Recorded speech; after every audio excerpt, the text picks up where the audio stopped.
The Feminist Literary Movement of the 1970s by Tara Sauerbrei. The feminist literary movement had many psychological effects on women, which changed their attitudes towards others and themselves. For example, feminist literary criticism became a large part of literature, especially when more and more women were producing feminist-based novels. Literary criticism was filled with male authors until female critics presented new interpretations. The new uprising of women's rights brought a new light to the future of women's placement in society. The second wave of feminism in the 1970s focused around equal rights and ending discrimination, which is still applicable in current times and is found in current feminist novels such as How to Be a Woman by Caitlin Moran. Women of the 1970s often had set ways of living.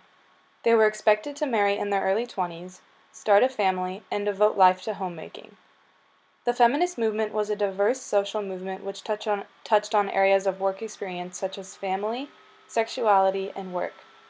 New economic changes were happening, such as the economic boom after World War II.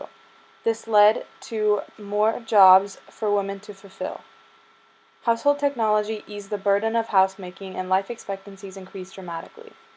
With all these new job opportunities, women wanted the same opportunities as men. The first wave of feminism was heavily focused on rights such as suffrage, whereas the second was focused on ending discrimination, especially in the workplace. The second wave was more of a reevaluation of women's historical contributions in various academic subdisciplines through literature. This was apparent in Charlotte Perkins Gilman's novel, The Yellow Wallpaper. The feminist novel represented females through domestic functions, while males were represented through active functions. This gender division led to a childish and ignorant state of mind. There were many political issues that came along with the feminist literary movement. The Equal Rights Amendment, or the 19th Amendment, was one of the steps in guaranteeing equal rights regardless of sex.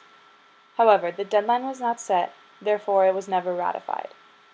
The Supreme Court case, Roe v. Wade, was another step in the movement. This case gave women the right to abortion, which translates into the other court case, Planned Parenthood v. Danforth. This case stated that the Missouri law prohibiting abortion is unconstitutional. Lastly, Title IX promoted gender equity within the United States educational system. It guaranteed equal opportunities to both boys and girls. Religion, while not the most impactful, played a significant role in the movement.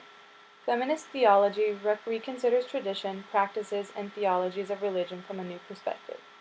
It redetermines women's roles through career and motherhood. To be more specific, Christian feminism seeks to interpret Christianity in light of equality between man and woman, therefore God does not discriminate based on sex. Feminist literature became more and more common as the movement progressed. One of the most famous feminist novels, The Feminine Mystique, was written by Betty Friedan. This novel initiated the second-wave feminist movement in 1963. The core thesis involves women's identities instead of their sexuality.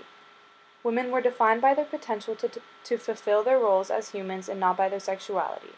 Another famous feminist piece of literature is Sexual Politics by Kate Millett.